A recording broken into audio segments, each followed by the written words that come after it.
Good afternoon to all. I am Dr. Shivram BS, Senior Technical Officer, CSIR NAL Bangalore.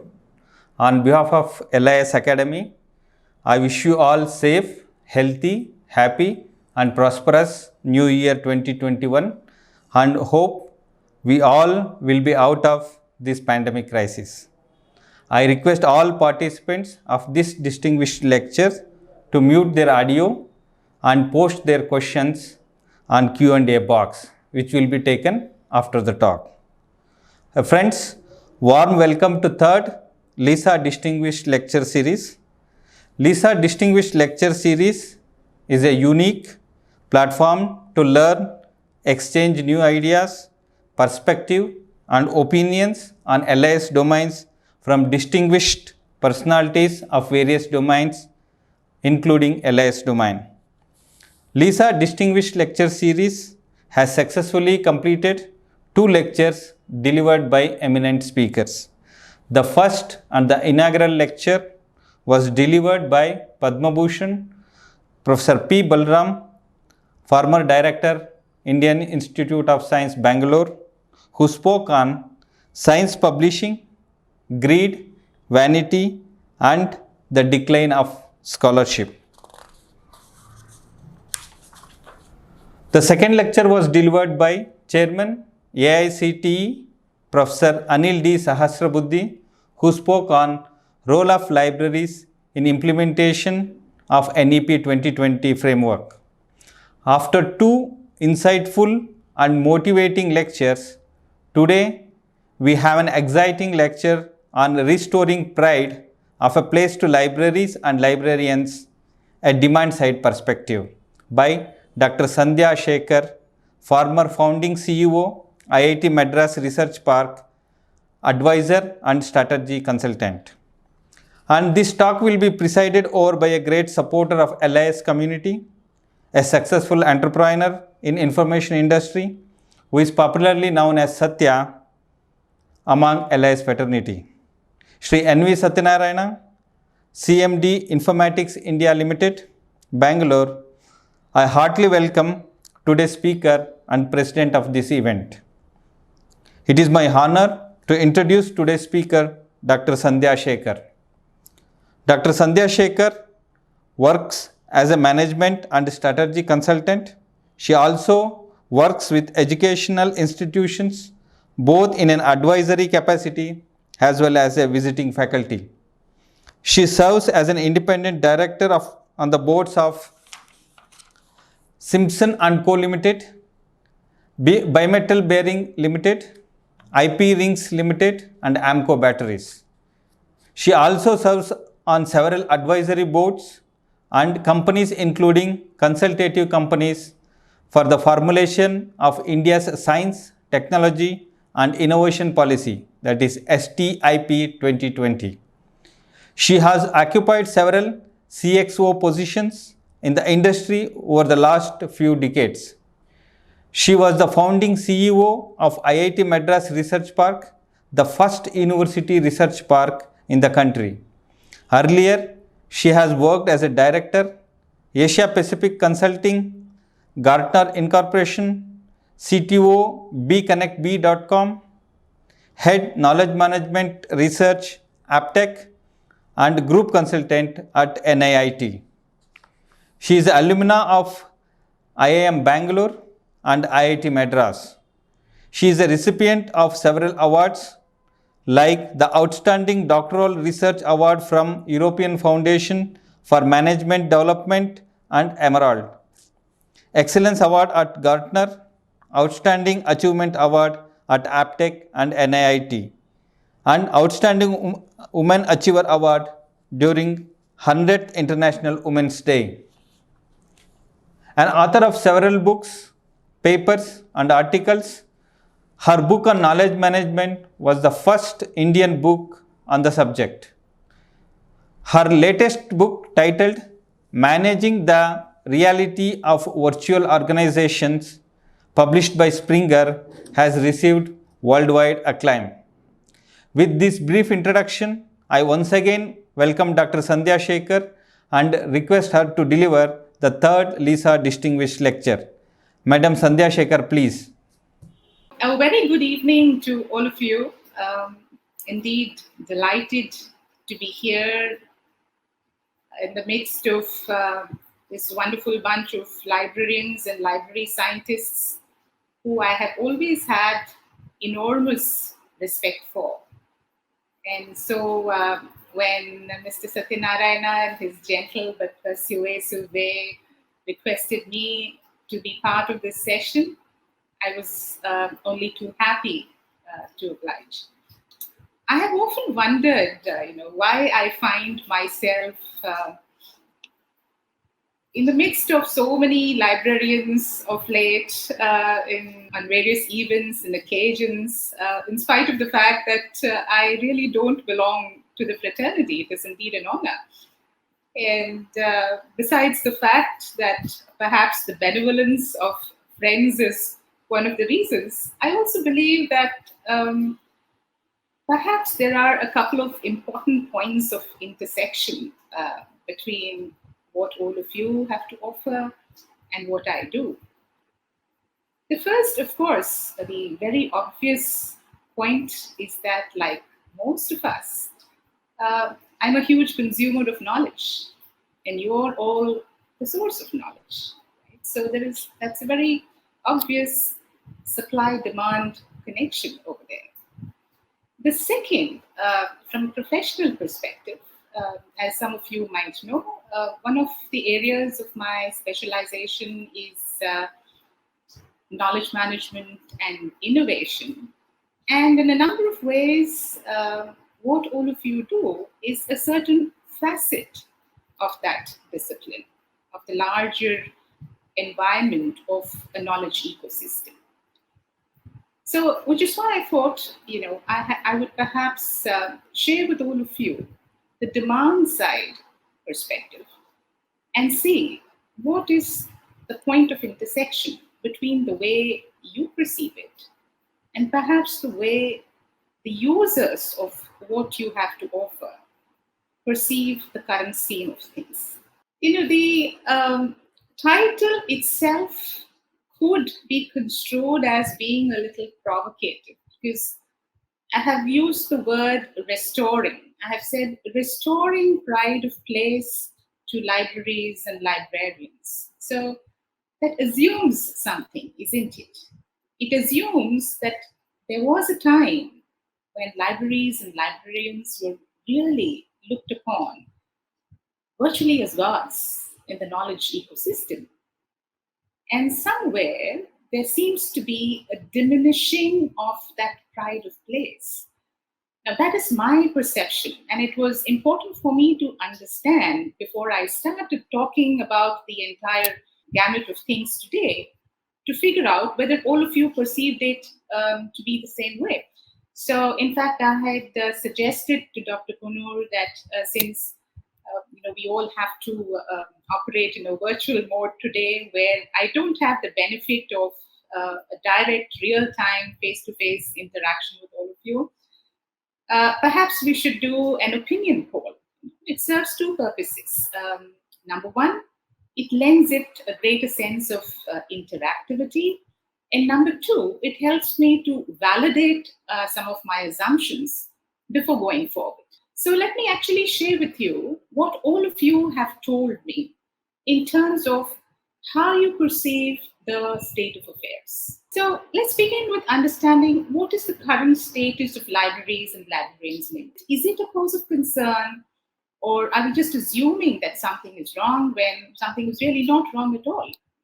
So what is it that all of you feel? The consolidated results of your responses look like this. The whole question to all of you was, the future of libraries and librarians in India is a cause of concern.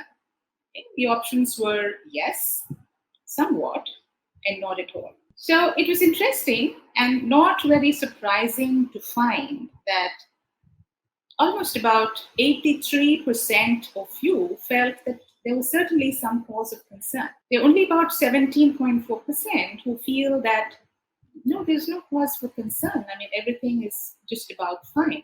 Why are we worried? So I'm going to proceed on the assumption that there is a fair bit of concern about how should we carry forward the ethos of libraries and librarians, especially in the context of our country. And I think this thought seems to resonate with a large majority of all of you, as can be seen from the polls. So that kind of gives credibility to the title of my topic, which is, if it's a cause of concern, then maybe it's useful to have a discussion around how do we address that concern. So, my second question to all of you was, the explosion of new technologies, teaching methodologies, and business models are making it necessary for libraries and librarians to reinvent themselves. So, what I'm trying to validate with all of you is, can it be business as usual? Most of us who belong to the slightly older age group are used to seeing libraries as the fulcrum or the source of knowledge. And you could not conceive of a system without a very robust library.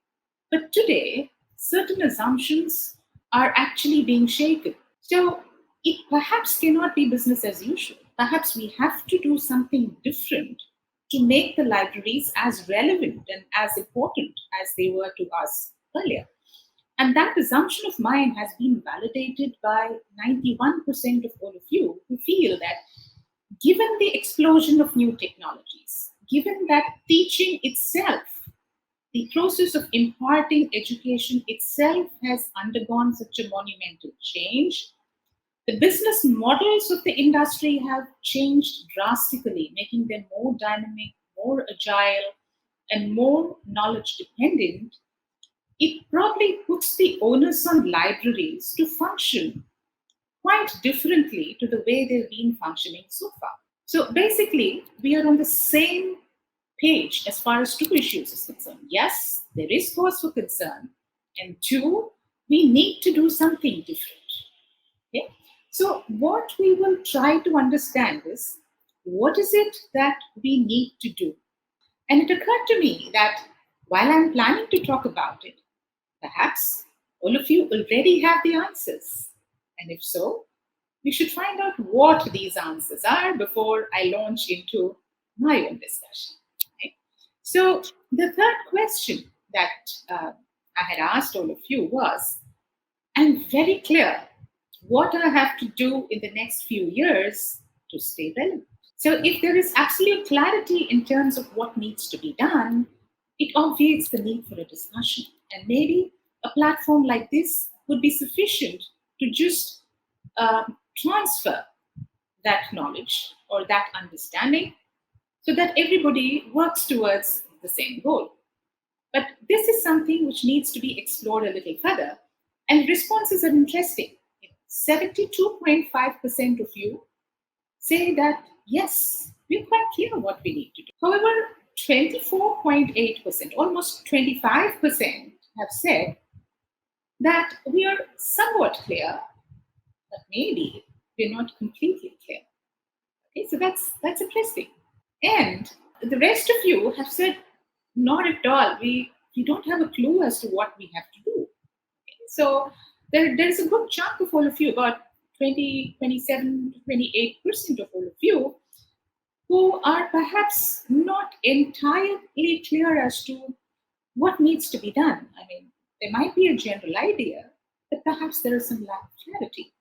So if there is a gray area, maybe there is a potential to find out what is the way forward, and also to find out whether those of you who believe that there is absolute clarity in terms of what you have to do is validated by the other end of the spectrum, because all of you represent the supply side of knowledge. And in your perception, you believe this is what needs to be done. But if we were to look at it from the other side, the users of knowledge, what are their priorities? And so, given their priorities, what is it that all of you can do to be in sync with those priorities And are they the same or congruent with what all of you think is fairly clear in terms of the way forward? So let's see what all of you feel you have to do over the next few years.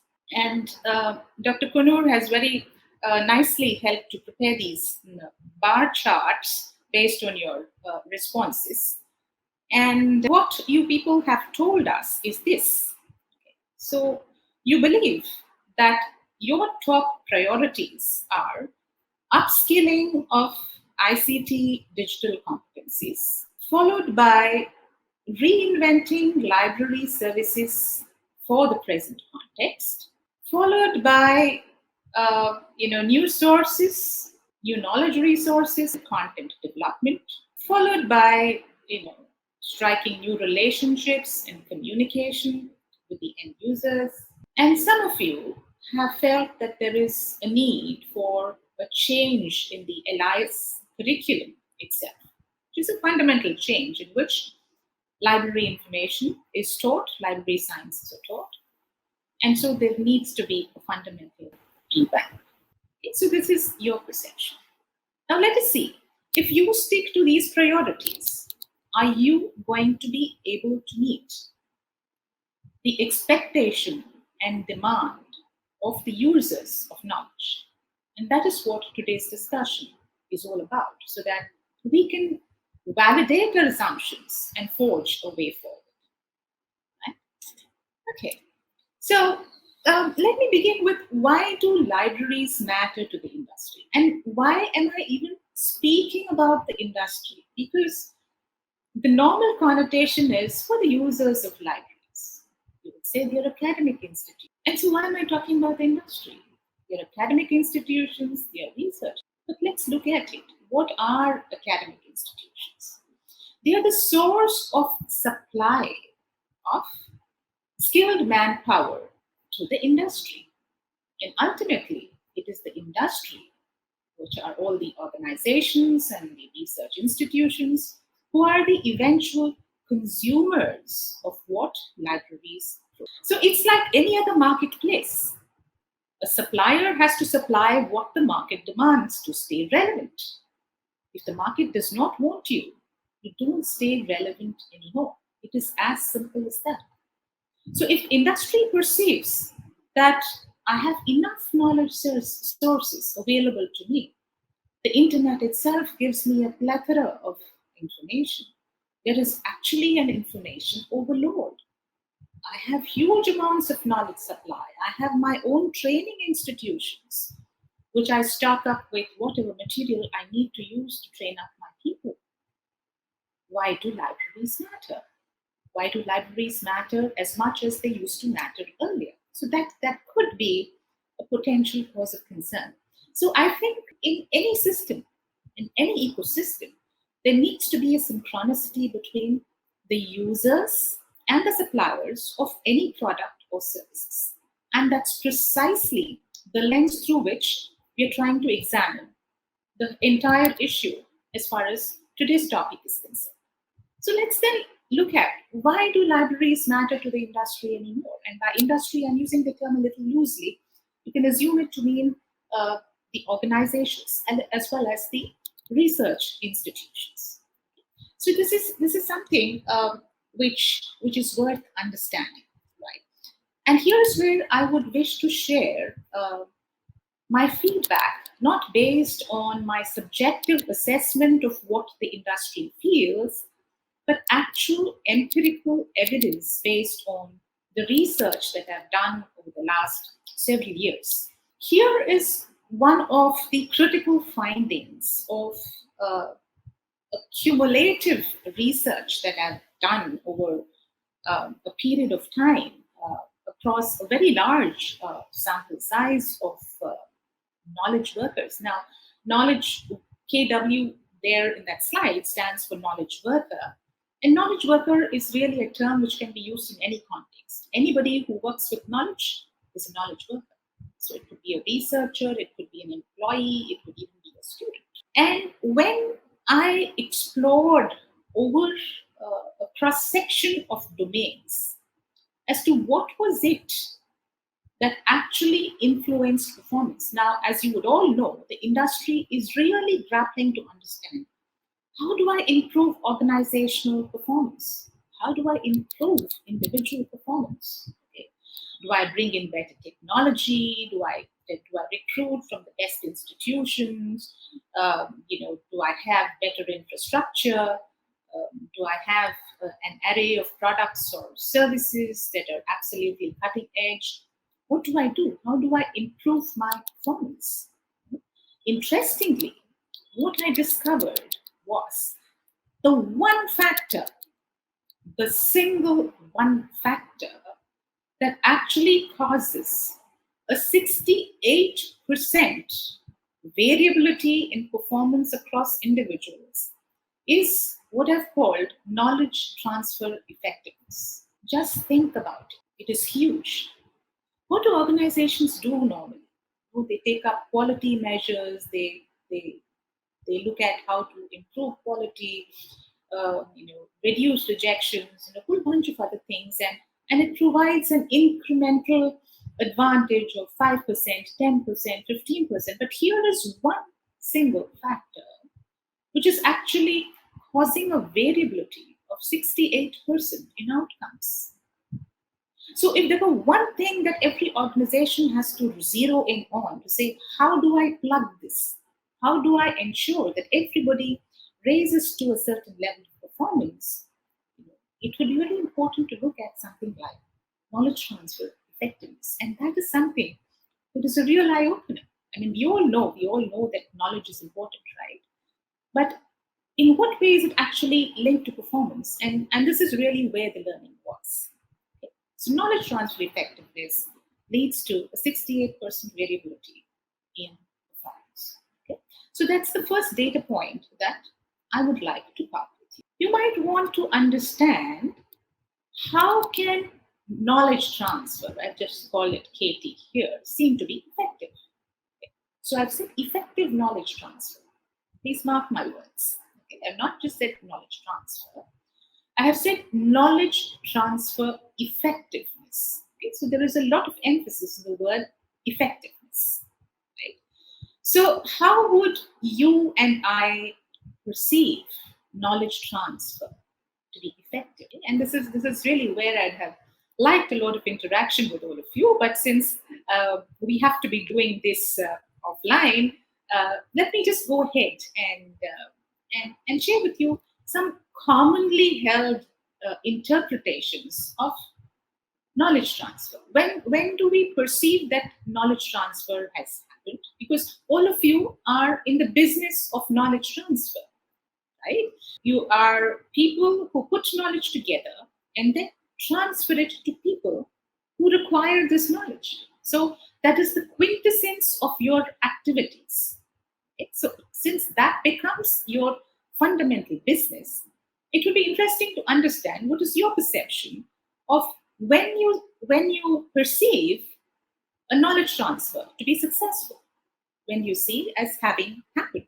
And generally, one would think that transfer has happened, knowledge has been transferred when it moves from source to sink. When you are sharing a research article that has been solicited by a researcher and making that available to him or her, it has moved from the source to the sink, from the supplier to the consumer. So knowledge transfer has happened. Okay? And since it is the right article and what he needs, maybe it is effective. So that could be one generic interpretation of knowledge transfer having happened. What could be another facet? When it is understood by the user. There are a lot of case studies. In fact, in one of my recent books, which is managing the reality of virtual organizations, I've talked about the problems encountered by a German multinational when the people in the Indian factory, were trying to use design documents sent by their head office. The whole thing was in German. And German was translated by somebody who was doing a word-to-word translation. So that's not how we speak English. So when the translated version came, The people here could just not make head or tail of these design documents. Okay, so it's not just important to transfer that design document, it has to be understood by the user. So for knowledge transfer to be effective, you could say it is effective if it not merely travels but is also understood by the user. Okay, so that could be another interpretation of knowledge transfer as a number of people see it in normal parlance, right? Okay. In short, what are we saying? We are saying that knowledge is replicated. It is available in one place, okay? And if it is made available in another place by transferring it without any garbling of the content, it is transferred. In other words, it is replicated from point A to point B. Would you agree? That's really how we look at knowledge transfer, don't we? We think it is replication. So now what did I find out? Okay. What I found out was this. Okay. If on the one hand we have said knowledge transfer effectiveness is leading to 68% of variability in performance, and we see good replication of knowledge as being effective knowledge transfer, what is knowledge replication doing? And this came as a shock to me. If you enable proper knowledge replication as we have understood it, it is causing a mere 2% of variability in knowledge worker performance. Now, isn't that absolutely astounding and mind-boggling? Knowledge transfer as we understand it, which is transferring knowledge, okay, through, let us say, a training program that gives you a manual by which you can operate a piece of equipment, or somebody saying, here is how we are doing a particular task, and so I'm transferring this document to you, please use it, okay, or a particular chapter of a book being communicated to the user or the learner. And that's how we actually look at knowledge transfer, which is basically knowledge replication. But when I just studied knowledge replication alone, the process that we are all most familiar with, it was leading to just a 2% variability in performance. So this is really an eye-opener. So where did the answer lie? To cut a long story short, after iterations and having actually looked at how organizations work and research institutions work, because this was research which was conducted over a large spectrum, cross-section of institutions and organizations, I came to the understanding, to the important understanding, that knowledge transfer can be perceived to be effective not merely if it is replicated, but there are two other important elements that have to happen for it to be an effective knowledge transfer. And what are these two elements? These two elements are adaptation and innovation. So the knowledge that is being transferred has to be adapted to the environment in which it is being used. Okay? And that is constituting 20% of the variability in performance. Not only that, the knowledge that is being transferred has to enable innovation based on the context in which it is being used. It could either be translational research, or it could be an innovator or an entrepreneur trying to come up with a new product, or it could be an organization trying to get competitive advantage. It's not merely enough if you access knowledge. You have to be able to get the knowledge in such a way that you can innovate based on the nature of the knowledge that is available. You have to have the capability, the wherewithal, and the input to be able to innovate based on the knowledge that is transferred. And these together are contributing. Innovation contributes to 48% of the variability, and adaptation is contributing to 20%. So a lot of us think that when when the whole world, especially in India, we keep talking about innovation, is it all a fad? My friends, it's not a fad, because you look at the sample size here from which I quoted these numbers. It's a very large, relatively large sample size of about 1,207 knowledge workers, with having about 873 team members, 265 team leaders, 69 project managers, and so on. So it is, and it's across multiple domains. So this is the common result that has emerged, and it is significant at the zero point zero 0.01 level. Okay? And adaptation and innovation together are contributing to 20% and 48% respectively of performance. So obviously, what are the users of knowledge, which are these organizations, trying to focus on? They're trying to focus on innovation. That is their priority. They will do anything to aid innovation and adaptation, because that is what is going to help them with their top line and bottom lines. That is what is going to increase their performance. So that automatically becomes a priority. But interestingly, when I then studied where do these people stand currently with respect to these three parameters, that was also extremely interesting. But because what did my research reveal? My research revealed that on a 5-point scale, where are these knowledge workers currently? They score on a scale of 5 when it comes to their ability to replicate knowledge, transfer it from point A to point B. They score 3.4 on a scale of 5 when it comes to their ability to contextualize that knowledge in the context of what they are doing presently. And they score a relatively low 2.2 on their ability to innovate based on the knowledge that they have been supplied. So while innovation is the biggest contributor to their performance, currently they stand at only 2.2 on a scale of 5. So my friends, clearly this aspect is a high priority item for all the users of knowledge, the organizations, the research institutions, the entrepreneurs, the innovators, whoever. So they will all be looking at this. What can we do to improve? So that, my dear friends, is what the market, the users of knowledge are demanding from you today. Tell us ways, give us ways by which we can innovate better, we can adapt better using the knowledge that is provided to us. So whatever you do in future, if it is synchronous with that overriding objective of organizations, you will always stay relevant, because this is the need of the hour.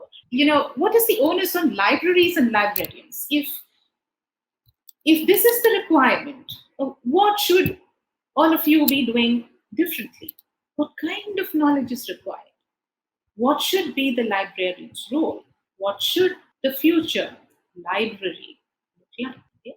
So clearly, if a librarian looks at himself or herself as somebody who's providing books or articles or journals to whoever requires it, that is only facilitation of replication. You've got to understand, if this knowledge has to actually make an impact in a way that cannot be ignored, then you people become extremely important to the scheme of things. Nobody is going to ignore you. They're going to actually come after you. Your services will be highly sought after. Okay? So what is it? What is it that we need to understand further to be able to get to that goal of the users? And that's what I would really like to have a discussion around. But what I'm going to share with you are really bullet points which are a tip of the iceberg, because each one of these things that I've highlighted here requires a huge discussion. And some of these topics I have spoken about earlier on different occasions. But I just would like to share with you, especially from a librarian's perspective and a knowledge perspective, as to what could be looked at, and perhaps we can have a more detailed discussion around it later. But to share with you some of my personal thoughts about it, here is what I feel. Now, effective knowledge. What is effective knowledge? We talked about knowledge transfer effectiveness. For the knowledge to be effective, we very often say that knowledge is an intangible asset in the balance sheet of companies. So for that knowledge to be effective, the kind of knowledge that is provided has to be precise, has to be contextual, it has to be reliable, it has to be timely, it has to be multidimensional. And each one of these things is important. Just let us look at each one of these briefly. Why do I say it has to be precise? I mean, if I do a Google search on a particular topic, I get, thousands of sources, thousands of documents. I don't have the time to go through it. I'd rather receive a precise answer to my question. So if I am a seeker of knowledge, I need somebody to cut down my effort of, sieving through that maze of information, that information overload, and give me something which is precise, which is summarized, which is close to what I need. And everybody is going after that because that means a huge saving of time and effort for me. And therefore, time and effort translates to money. Right?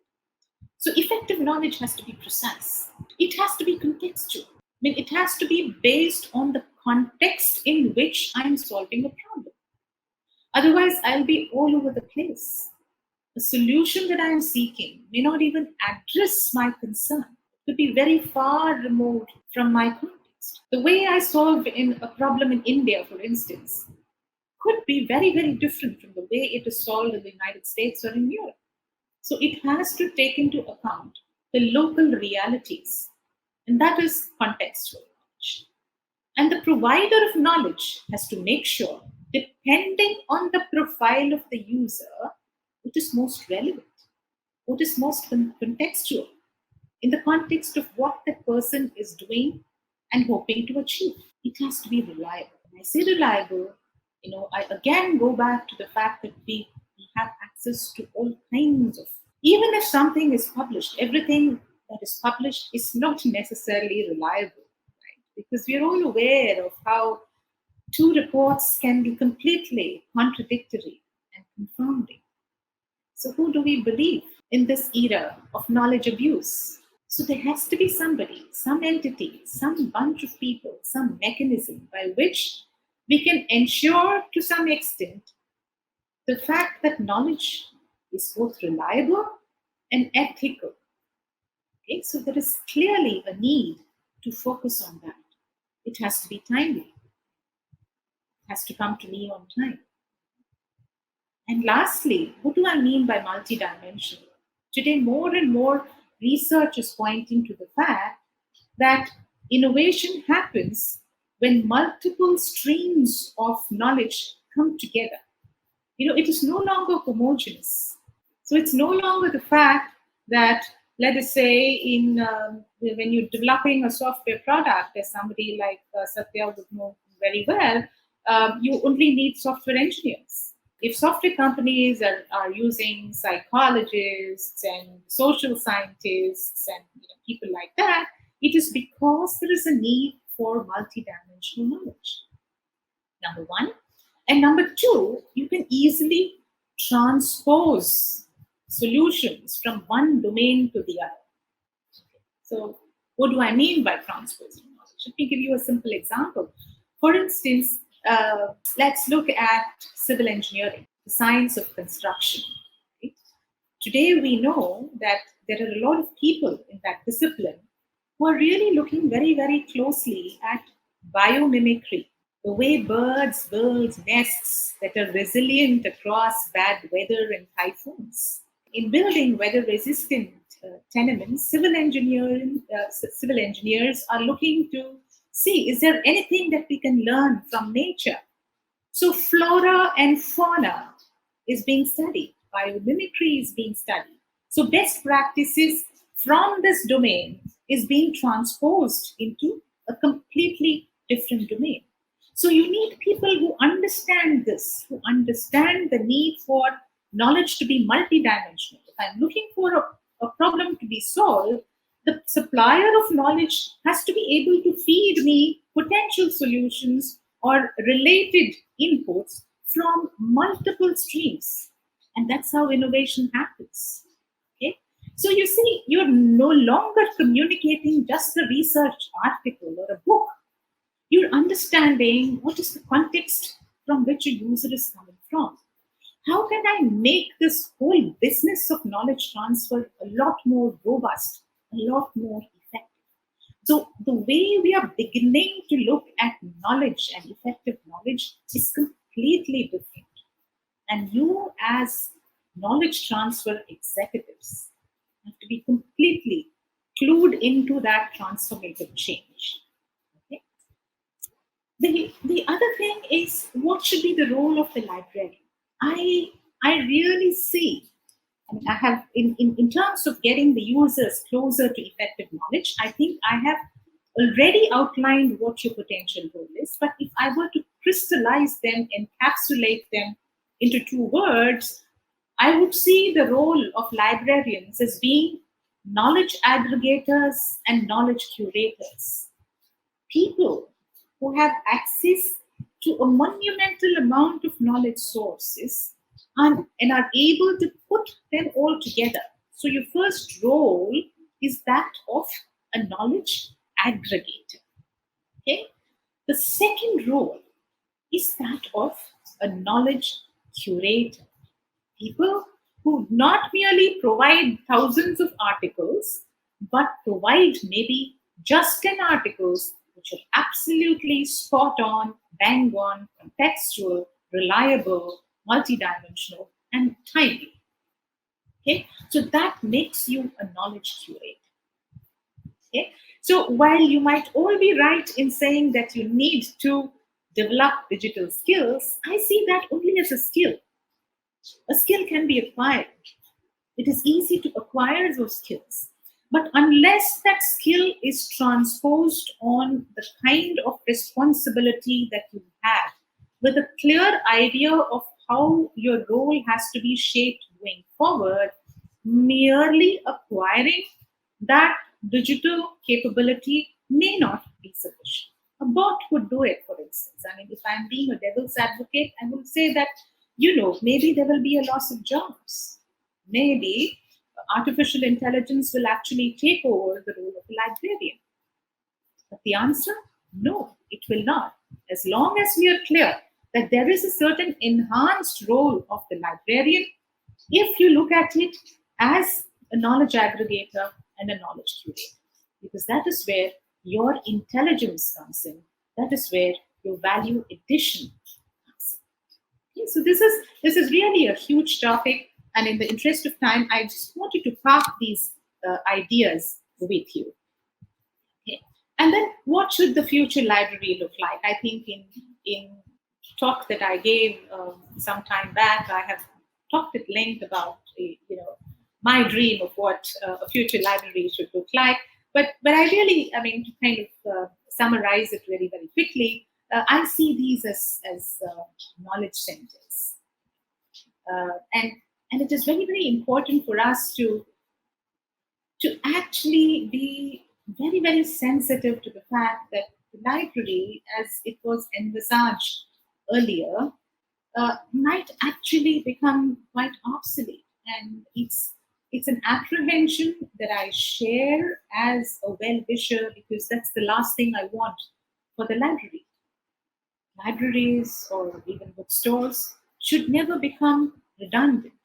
Okay, I will give you a personal example, for instance. At the time that I was doing my PhD at Iit Madras, I remember a whole new floor was constructed in the library building. Okay, a fantastic floor full of the most modern furniture.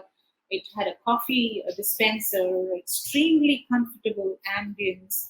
A lot of money had gone into creating this additional infrastructure to benefit the users of the library. And it is such an inviting place for somebody like me. I mean, I just took to it like a fish to water, and that's where I would park myself and do most of my research work. One day, the then director of Iit Madras walked in and he said, "Oh, I'm so glad to see that at least one person is using this huge facility that we have built." But because, believe it or not, I was the only one on that floor in the library. Why does this happen? So I just want to park that thought with you. Why did it happen then? And how can we make things change? Have things changed? These are all questions that we need to ask, which have answers. Like I said, that's an entirely different topic. But suffice it to say that I really see these as knowledge centers where, and which could be either virtual or physical. Going forward, I think we need to have hybrids of libraries, which are virtual and physical, and they're a blend of tacit and explicit knowledge. For those of you that are familiar with this, explicit knowledge is the kind of knowledge that all of you are very, very familiar with. The documents, the research articles, things that are structured and available. Tacit knowledge is what is in the minds of people. So if you look at the framework that has been provided to us by Nonaka and Takeuchi, the forerunners in the field of knowledge management, they talk about a framework where it's a quadrant really, where individual knowledge turns into group knowledge, which becomes very, very robust through a process of socialization. Okay? So knowledge grows as it is shared and discussed. What we're doing today, for instance, this entire forum is basically one such example of a confabulation, a conversation between people, so that we share our understanding of common problems and issues, and that actually leads to a rapid growth of knowledge. And that's what libraries should facilitate. Okay, so that's very, very briefly about the future library, and there's a lot that can be said about it. Okay, so I would really like to wrap up now, and say that this was just an attempt to see how we can really synchronize what the users of knowledge have in terms of their priorities. And if the libraries could align themselves with that, then I think you could really become the most important resource in the entire knowledge ecosystem. And there will be people, you'll no longer be asking questions. It will no longer be, is it sustainable? Do we get the funds? If people see a need and if people see value in what you're providing, definitely there are going to be funds. Okay? So I think there is a need for that alignment. And I hope that today's discussion will perhaps take us closer to a conversation between the suppliers and the users of knowledge, so that in this digital era, it becomes very, very obvious as to how we have to reinvent ourselves, how technology providers have to reinvent themselves, how people like the wonderful work that Satya's organization is doing in terms of the technology facilitation also plays an extremely important role in bridging that gap between supply and demand in a way that is most meaningful to the users of knowledge. And I really believe that the time to transform is now. And so with that, I would like to conclude and wish you all the very, very best as we forge a new era of a very robust library, and of course, librarians and library scientists ahead. Thank you so much. Thank you very much, madam, for exciting and interesting talk on restoring pride of place to libraries and librarians, a demand side perspective. I am sure your talk gave a new direction for LIS community, especially for budding professionals presently who are at crossroads. Your insights about effective knowledge transfer with a key ingredient of innovation will help librarians and libraries to reposition as per market demand and become an important part of knowledge transfer life cycle. The new roles, what you have suggested, is really interesting for LIS community who are engaged in knowledge transfer and dissemination for decades. I once again thank you very much, madam. Now, it's my proud privilege to introduce today's presidential guest, Shri N.V. Satyanarayana. Shri N.V. Satyanarayana, Chairman and Managing Director of Informatics India Limited, Bangalore, doesn't require any introduction to this audience. However, as a customary, I introduce him. Mr. N.V. Satyanarayana, popularly known as Satya, is an information entrepreneur and a professional librarian rolled into one. Currently, as the chairman and managing director of the company, he has pioneered the online access to information in the pre-internet era. He was a member of the National Task Force on Information Technology and Software Development, a working group on content creation and content industry constituted by the Prime Minister of India 1998. He is the chairman of the working group on libraries and knowledge network, that is LKN, Karnataka Knowledge Commission, and a member of Research Council of National Institute of Science and Communication and Information Resources, NISCARE, New Delhi. Satya has 100 plus publication to his credit in various academic and industry journals and conferences. He is the recipient of Young Information Scientist Award by the Society of Information Science in 1992. With this brief introduction, I request Mr. N.V. Satyanarayana to deliver his presidential remarks. Good evening, friends. We have all passed through a very difficult year. The difficulties seems to continue for some more time. The new year has just started. I take this opportunity to greet you all for a safe and secure new year. I hope that the new year will bring in a time which is far different and far better, and soon we all will be able to forget the past and carry on with new and challenging times ahead. Once again, I wish you all happy times and happy new year. Thank you very much, Dr. Shivram, for your kind and very generous words. Friends, I'm very happy to be with all of you today. It was a good opportunity for me to listen to my friend, Dr. Sandhya, who just now gave an excellent talk on a topic very close to all of you, that is the pride of place of libraries, which perhaps need to be looked at restoring. I partly agree with her. Dr. Sandhya looked at the whole topic from an entirely different perspective. Yes, we are all concerned always about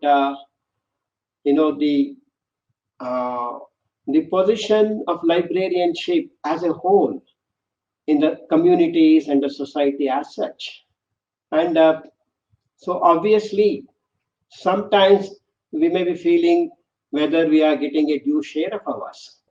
Again, today, if you look at it, the LIS profession continues to face the challenge of change because of technology, because of people's change in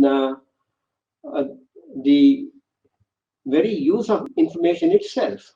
So the entire activities of libraries and librarianship from an entirely different perspective, which is very clearly spelled out in the very title itself, title of the talk. She called it from the demand side perspective. As librarians, you are always concerned about your users. They are your demand side. But where is it that you need to really look from that perspective now? But if you look at it, you are looking consciously more from the supplies perspective and look at from the demand side perspective more somewhat subconsciously. Now, why is it so? Let me give the example. Most of the time, you are focusing on your user from a collection development perspective. That used to be so far long. That changed in the recent years, shifting to access. Now you are looking from the access side of the perspective, which is largely driven more by the technology than what Dr. Sandhya calls the demand side perspective. The user is there, but he is more in the subconscious. Now, you always buy what they need. You want to provide access to what they need. But did you ever ask this question, why do they need? Then you will get a much better perspective of planning for their needs. That's what I guess Dr. Sandhya has tried to drive home. And her lecture is very scholarly. Of course, Sandhya has a bond with libraries and librarians. She has a very interesting and very pleasant genetic connect to LIS. You'll be very happy to know that Dr. Sandhya is the grand niece of the father of library science, that is Dr. Ranganathan. And she also has, at another level, a strong connect with LIS profession. She is a specialist in knowledge management and she is a practitioner in that area. She has written a book on knowledge management. She has also written another book which Dr. Shivaram mentioned, Managing Realities in Virtual Organizations, which is published by Springer. Her book on KM was published by Tata McGraw-Hill. And she is a scholar, of high order. Although she has published only 4 research papers, you will be surprised to know that these 4 put together have more than 450 citations. And her H index is 4 because she has published only 4 papers. As you know about H index, you may publish 100 papers and still have only 4. So her H index is absolute in nature by the number of papers she has published. And more importantly, her scholarship is revealed in the whole approach to this lecture, and every scientific scholar goes by evidence-based, empirical. And she developed her whole lecture based on a survey which she did prior to preparing for her lecture to know what is the current status of the library, what is the perception of libraries about themselves, about the services, and what challenges they are facing. So she did that understanding of LIS profession through a survey of some 4 questions. She explained that, and it was somewhat revealing to me when I went through her survey report, beautifully presented.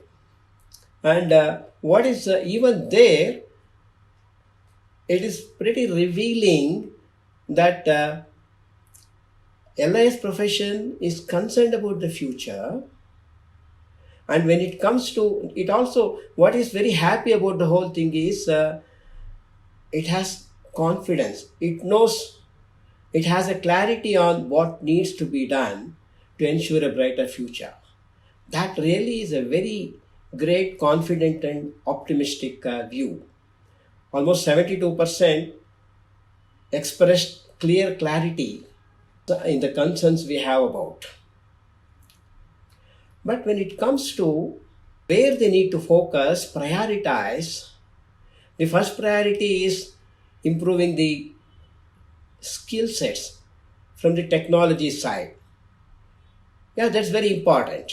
And the second priority is improving or reimagining or reinventing the whole range of library services they offer.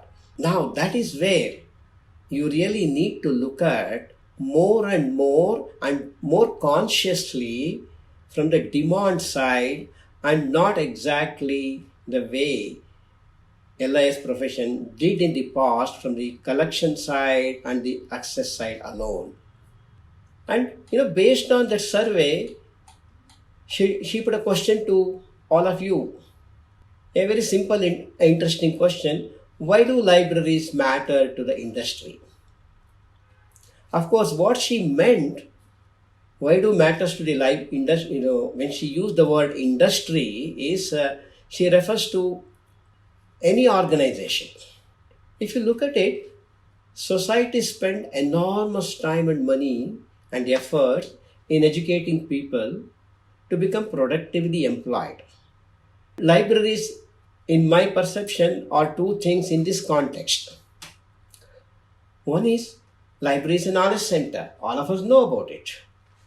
And the second is library is a learning place. So people go to acquire knowledge to libraries. People acquire knowledge during their academic studies and in their workplace, primarily with the objective of becoming productive, gainfully productive to the society through wherever they are employed. And what Dr. Sandhya brought out through her own studies is something very interesting. I was surprised by that. Every organization, including our own company, and not just the companies, every institution in the world have several concerns. The key concern is improving its performance effectiveness for better results, be it a university or be it a company. At the end of the day, if people perform effectively and produce better results, it will serve the good of the society at large. So, her own observation, for the what she used the term knowledge transfer effectiveness. That means people learn, continue to learn, either as students or teachers or employees in the company or wherever. They learn to be productive. They gain knowledge to be productive, which means they have to transfer the knowledge they have acquired to productivity in the organizations where they work. That's what I think she refers to as knowledge transfer effectiveness. So that knowledge transfer effectiveness is one single factor which is responsible for the productivity by almost 68%. That's amazing to hear from her. And we also feel that, every day in the workplace, people who are knowledgeable and who can effectively transfer the knowledge they have gained, either in their scholastic career or when they are working, when they effectively transfer the knowledge in the workplace, then they become better performers. But the interesting fact is, in the knowledge transfer cycle, she also said that is another very, surprisingly a big concern, which we somewhat feel at times, but I didn't know that the real rate of transfer of knowledge between what you really absorb, what she mentioned in the whole process of delivery of knowledge, from delivery to understanding and replication and then putting it to use, the KT is only 2%, which means while we acquire knowledge, all of the knowledge really does not get transferred in the workplace to become productive and effective. And it happens, may be difficult to transfer, but a large part of what we have acquired as knowledge, if we are able to transfer effectively, then the organization sponsor. But why is it only 2%? And that is where she tried to explain to us and to let us know that two things, adaptation and innovation, are important. While we transfer the knowledge in our workplace, that KTE happens, now it has to happen through effective adaptation and through an innovation process. Fine, I have learned enough, I have adapted and transferred my knowledge in my workplace. That's about 20%. I will continue to do my job, but how do I improve? That comes by innovation. So, but I also have an issue here when it comes to libraries. In the whole knowledge transfer process, the role of libraries, as all of us know, she also mentioned, we deliver through a discovery process. We make available a system for discovering knowledge first. Discovering the knowledge that is available all over the world, not just in our libraries. And when the users discover that knowledge, the library's role is to effectively deliver. And then when it comes to understanding replication, now I'm still not sure what role the libraries can play, because that is a role much depends on, one, the educational ecosystem, and of course the workplace ecosystem. And to what extent the libraries would matter in promoting innovation in the users is something I would think more in terms of the quality of library services. Now she talked about the onus of libraries in this context of knowledge transfer effectiveness. That is what she mentioned, effective knowledge. She beautifully defined that, precise, contextual, reliable, and timely, and multidimensional. Now, when it comes to helping users in discovering information and also delivering that information and packaging it effectively for them to choose what they need and to make sure that what they have, what they got from the services library provided is really what they are looking for, is something in the domain of librarianship. And that's what she meant to be precise, contextual, and reliable. That in fact reminds me what Ranganathan said always. You all remember when he talked about reference service or documentation, three words he used always. The service quality should be measured by, pinpointed, exhaustive, and expeditious. He defined documentation in that respect, right?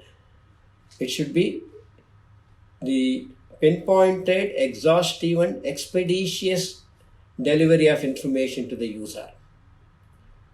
And that's what Dr. Sandhya means when she talks about the role of libraries, the onus of libraries in effective knowledge transfer. And librarians deliver relevant documents. Can they deliver relevant answers also? Now, this is a question I would like to ask you. Can the services librarians provide really help users to find directly the answers?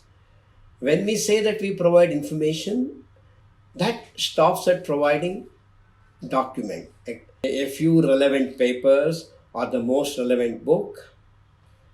Now, if you look at it today, the way the discovery services can be redefined in the coming years with the emerging new technologies, that is the artificial intelligence and machine learning, it should be possible for libraries to develop the services to a level where users can ask the questions and get the answer, not just a set of documents.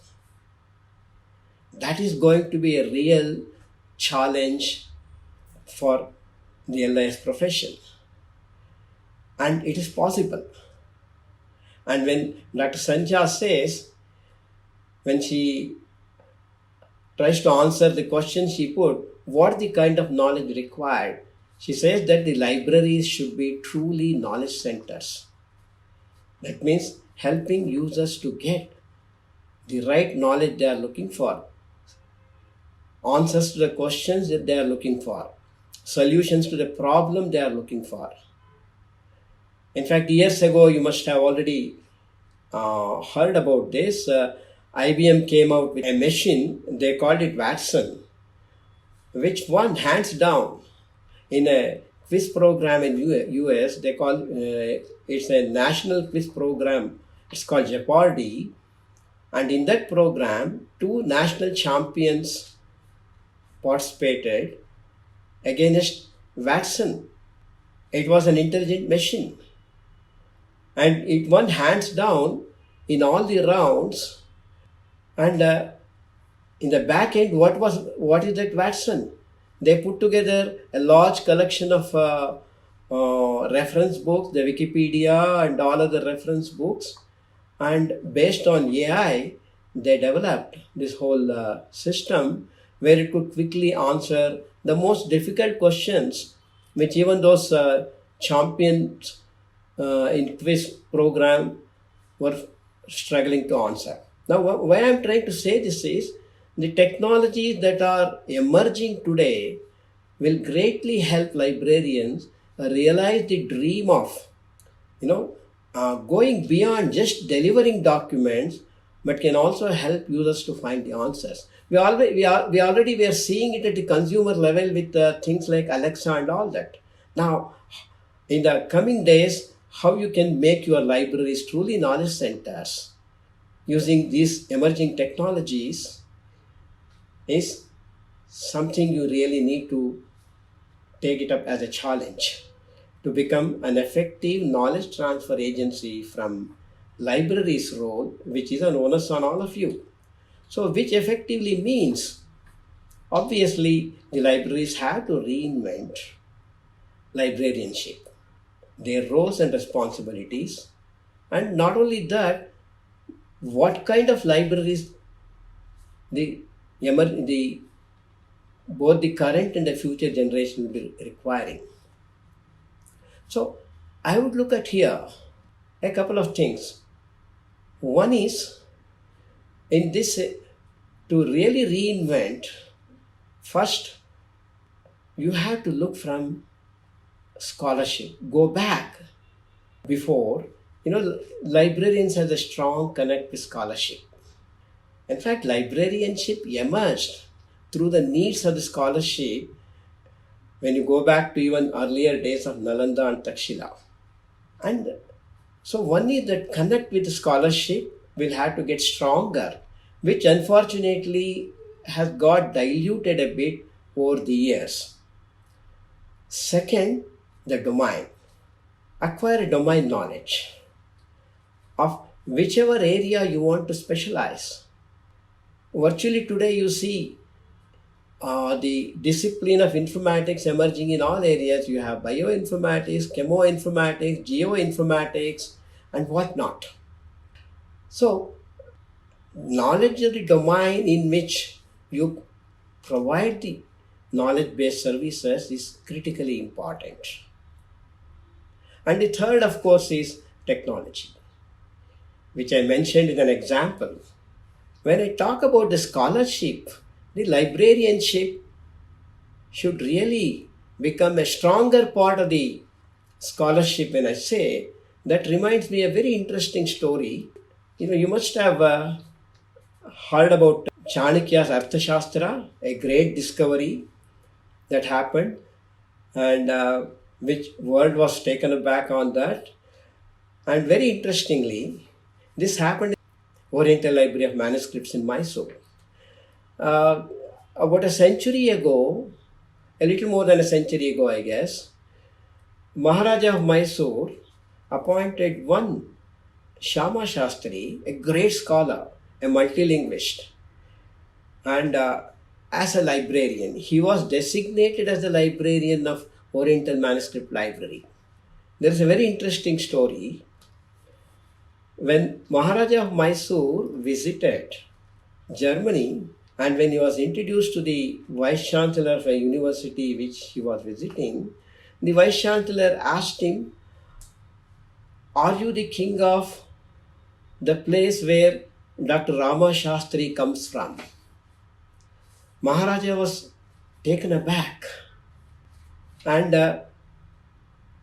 when he came back to India, he called Shama Shastri and told him, "Miss Shama Shastri, we are the master here and you are the subject, but in Germany, we are known by your name. How did it happen?" Shama Shastri, when he was appointed as a librarian, and the Maharaja told him, "Your responsibility as a librarian is to mine the entire knowledge in the library hidden and come out what is undiscovered."